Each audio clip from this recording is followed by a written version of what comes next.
Chapter 40. When Stanley found the onion the night before, he didn't question how it had come to be there. He ate it gratefully, but now as he sat gazing at Big Thumb, in the meadow full of flowers, he couldn't help but wonder about it. If there was one wild onion, there could be more. He intertwined his fingers and tried to rub out the pain. Then he bent and dug up another flower, this time pulling the entire plant, including the root. "Onions! Fresh, hot, sweet onions!" Sam called as Mary Lou pulled the cart down Main Street. 8 cents a dozen. It was a beautiful spring morning. The sky was painted pale blue and pink, the same color as the lake and the peach trees all along its shore. Mrs. Gladys Tennyson was wearing her nightgown and robe as she came running down the street after Sam.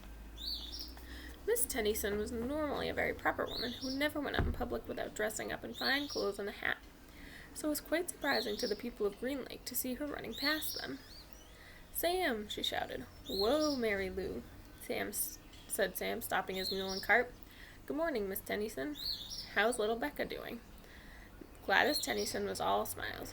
"I think she's going to be all right. The fever broke about an hour ago, thanks to you. I'm sure the good Lord and Doc Hawthorne deserve most of the credit."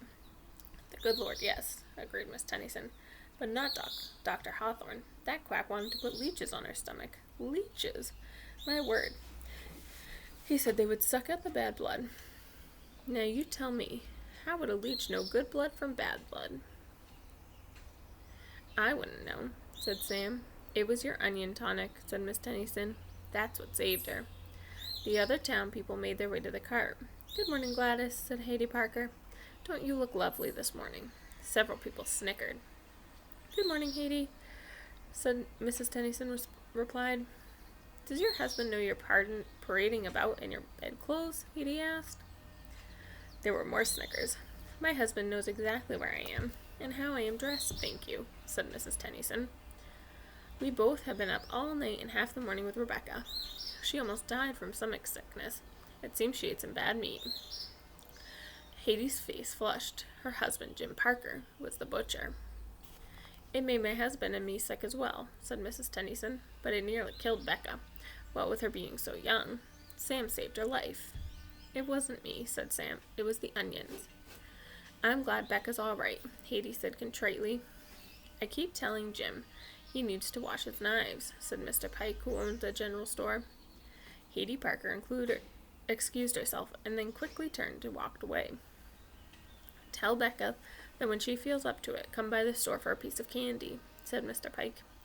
"Thank you. I'll do that." Before returning home, Mrs. Tennyson bought a dozen onions from Sam. She gave him a dime and told him to keep the change. "I don't take charity," Sam told her, "but if you want to buy a few extra onions for Mary Lou, I'm sure she'd appreciate it." "All right, then," said Mrs. Tennyson. "Give my change and onions." Sam gave Miss Tennyson an additional 3 onions, and she fed them one at a time to Mary Lou.